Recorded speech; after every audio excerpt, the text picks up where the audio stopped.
पिछले हफ्ते हमने प्रोग्राम में ज़हनी सेहत से मुतल्लिक तफसीली गुफ्तगू की थी। ज़हनी बीमारी के असरात, इसके नताइज और इसके इलाज से मुतल्लिक अहम नुकात का जायजा लिया था, क्योंकि पाकिस्तान में ज़हनी बीमारी को संगीन मसला समझा नहीं जाता। कभी हम ज़हनी बीमारी को पागलपन कह के हंसी में टाल देते हैं, तो कहीं लापरवाही या बदनामी के डर से बहुत से लोग ज़हनी बीमारी के इलाज से महरूम रह जाते हैं। इसलिए ज़रूरी है कि इस मामले पर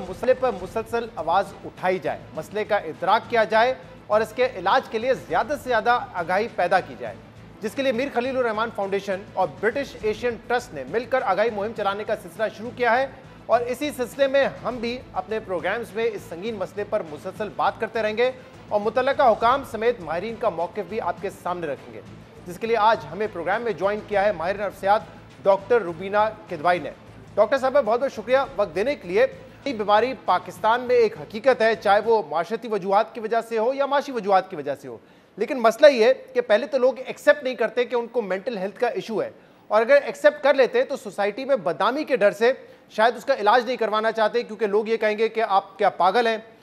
फिर एक मसला ये आ जाता है कि अगर लोग इलाज भी करवाना चाहते हैं तो मुल्क में इतने माहिर नफ्सियात मौजूद ही नहीं है जिनके पास वो जाके काउंसलिंग करें या थेरेपी हासिल करें। आपके ख्याल में ये कितना बड़ा मसला है? ये बहुत बड़ा मसला है शहजाद साहब, क्योंकि चीज़ ये है कि क्योंकि साइकाइट्रिस्ट जो कि जहनी बीमारियों के दवाओं से इलाज करते हैं उनकी तो रेगुलेशन है, लेकिन क्लिनिकल साइकोलॉजिस्ट काउंसलर्स इनकी कोई रेगुलेशन नहीं है। जिसमें यह है कि किसी के बाद किसी तरह की भी डिग्री हो, आधी हो, पूरी हो, हर एक अपनी दुकान चला रहा है। इसमें कुछ बहुत अच्छे भी सर्विस प्रोवाइडर्स हैं, लेकिन बहुत से ऐसे भी हैं जो मैल प्रैक्टिस में मुलव्वस हैं, क्वैकरी में मुलव्वस हैं। तो ये बहुत बड़ा मसला है, क्योंकि जो जहनी मसाइल के हवाले से मदद के लिए आते हैं, क्योंकि पहले परेशान हैं, डिस्ट्रेस्ड हैं, एंशियस हैं, लेकिन उसके अलावा बहुत वल्नरेबल होते हैं।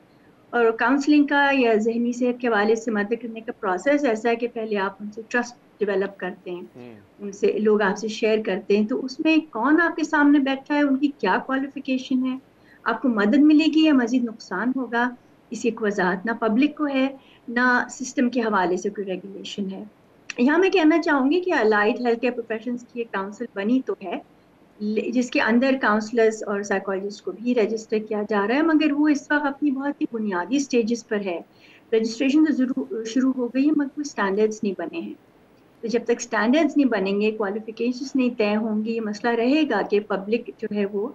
हार्म की तरफ, नुकसान की तरफ एक पोटेंशियल रहेगा। डॉक्टर रुबीना, एक तो आपने बात की कि जो साइकेट्रिस्ट हैं, जो मेडिसिन से इलाज करते हैं, उनकी रेगुलेशंस हैं, लेकिन जो माहिर नफ्सियात साइकोलॉजिस्ट हैं उनके लिए कोई रेगुलेशंस नहीं है। और दूसरा, पेशेंट को नहीं पता होता कि जिस शख्स से वो बात कर रहे हैं उनकी क्या क्वालिफिकेशन है। ये एक अहम मसला है। लेकिन एक मसला साइकोलॉजिस्ट की तादाद का भी है, क्योंकि हमने लास्ट जब ये शो किया था हमने उस पर रिपोर्ट किया था कि ब्रिटिश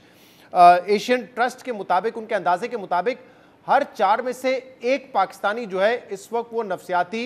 इशूज़ का शिकार है, और 90% के पास जो है ये सहूलत ही नहीं होती, ये रसाई नहीं होती कि वो किसी साइकोलॉजिस्ट से जाके मुलाकात करें, क्योंकि जो तादाद है पेशेंट्स की वो बहुत ज़्यादा है, साइकोलॉजिस्ट बहुत कम है। ये कितना बड़ा मसला है?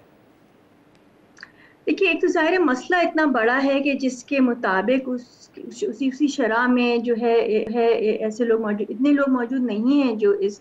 प्रॉब्लम को मीट कर सकें। लेकिन जो हैं, यानी जो जिनके पास लोग जा सकते भी हैं, नंबर एक तो जो स्पेशलिस्ट हैं वो महंगे बहुत हैं, शहरों में ज़्यादा हैं, देही इलाकों में नहीं हैं। और फिर जहाँ हैं, जैसा कि मैंने कहा कि उनकी कोई क्वालिफिकेशन का क्लैरिटी नहीं है, क्योंकि सिस्टम की कोई रेगुलेशन का सिस्टम नहीं है। तो आम इंसान अगर कहीं जाएगा, मैं को आम अल्फाज में कहूँ, ये कहूँ कि अगर किसी साइकोलॉजिस्ट के पास कोई जाए, जो कि साइकोलॉजी आम बातचीत से इलाज होता है, बातचीत से भी लोगों के उनको ये बताना कि वो किस तरह अपनी कैफियत को, हालात को बेहतर कर सकते हैं, बातों के जरिए इलाज होता है, और ये एक खास स्पेशलिटी होती है। लेकिन जब कोई, अव्वल तो ये इतने मुहैया है नहीं, जो हैं वो शहरों में हैं, और जहाँ हैं तो वहाँ पे क्योंकि अभी कोई एक स्टैंडर्ड, एक मयार तय नहीं हुआ है कि कौन है जो साइकोलॉजिस्ट कहलाया जाए, क्लिनिकल साइकोलॉजिस्ट कहलाया जाए, उनकी ट्रेनिंग कैसी होनी चाहिए, इसका कोई मयार नहीं है अभी। तालीम का मयार है, मगर ट्रेनिंग एक अलग चीज होती है, और वो जहनी सेहत की सर्विसेज मुहैया करना, उसके स्टैंडर्ड, उसका मयार एक अलग चीज होती है, अभी नहीं बनी है। तो जब लोगों को आइडिया नहीं है, जब लोग नहीं जानेंगे, जान पा नहीं सकेंगे, क्योंकि कोई स्टैंडर्ड नहीं है, तो जब अगर आप, फॉर एग्जाम्पल, बाज हैं जो मेरी प्रैक्टिस में मुझे लोगों से पता चला, जो कहीं गए किसी से हेल्प लेने के लिए, تو انہیں بجائے اس کے پراپر تھراپی ملے، بات چیت کا علاج ملے، انہیں کسی نے ڈانٹ ڈپٹ دیا، کسی نے برا بھلا بھی کہا، کسی نے ان کو جج کیا، تو کہ پراپرلی ٹرینڈ جو سائیکالوجسٹ اور کاؤنسلرس ہوتے ہیں وہ ان سے یہ چیزیں نہیں توقع کی جاتی. تو ایک تو عام لوگوں کو معلوم ہونا چاہیے سائیکالوجسٹ کون ہے، کیا کرتے ہیں، وہ کلینکل سائیکالوجسٹ کاؤنسلرس کیا کرتے ہیں، ان سے کس قسم کے رویے کی توقع کرنی چاہیے. وہاں آپ کے کوئی ایکسپلائٹیشن نہیں ہونی چاہیے، آپ کے حقوق کی پامالی نہیں ہونی چاہیے. اور جو پراپرلی ٹرین صحیح سے ٹرین نہیں ہوتے ذہنی صحت کی ہیلپ مہیا کرنے والے، تو ہر طرح کی حقوق کی پامالی بھی کر سکتے ہیں. سب جگہ تو نہیں ہو رہا لیکن تو ایسا ڈاکٹر ہوتا ہے. روبینہ ان حالات میں آپ کیا ایڈوائز کریں گی؟ کیونکہ دیکھیں جو ریگولیشنز کا معاملہ ہے وہ تو حکومتی سطح پہ اس کو ایڈریس تو ہونا ہے، لیکن تب تک جو مریض ہیں جو مینٹل ہیلتھ کے معاملے سے گزر رہے ہیں وہ کیا کریں؟ شہروں میں تو شاید ان کو پھر بھی کوئی نہ کوئی کوئی کاؤنسلنگ کے لیے مل جائے، کوئی تھیراپی سیشن ان کے ہو جائیں، تاخیر سے ہی ہوں یا مہنگے ہوں، لیکن گاؤں دیہات میں وہاں پہ تو اس مسئلے کا ادراک ہی نہیں ہے، اور اگر ہو بھی تو وہاں پہ ان کی تو رسائی نہیں ہوگی. تو آپ کیا ایڈوائز کریں گے لوگوں کو؟ دو چیزیں آپ کو بتاؤں گی. نمبر ایک تو یہ کہ جو ایک یونیورسل ہیلتھ کوریج کا کانسیپٹ ہے جو اب تمام ملکوں میں ہر حکومت پہ عائد ہوتا ہے کہ ہر جگہ ہر علاقوں میں بنیادی صحت کے سروسز سہولیات مہیا کرنی چاہیے، یعنی کہ primary health care, family doctor جو ہوتے ہیں. تو جہاں پہ یہ بنیادی صحت کی سہولیات ہیں وہیں پہ ذہنی صحت کے حوالے سے بھی لوگوں کو اسکرین کیا جائے، وہیں پہ وہ مہیا کی جا سکتی ہیں. تو ایک تو یہ نمبر ایک یہ ہے کیونکہ primary health care GPs family doctors جو ہیں ان کا ہونا بہت سے علاقوں میں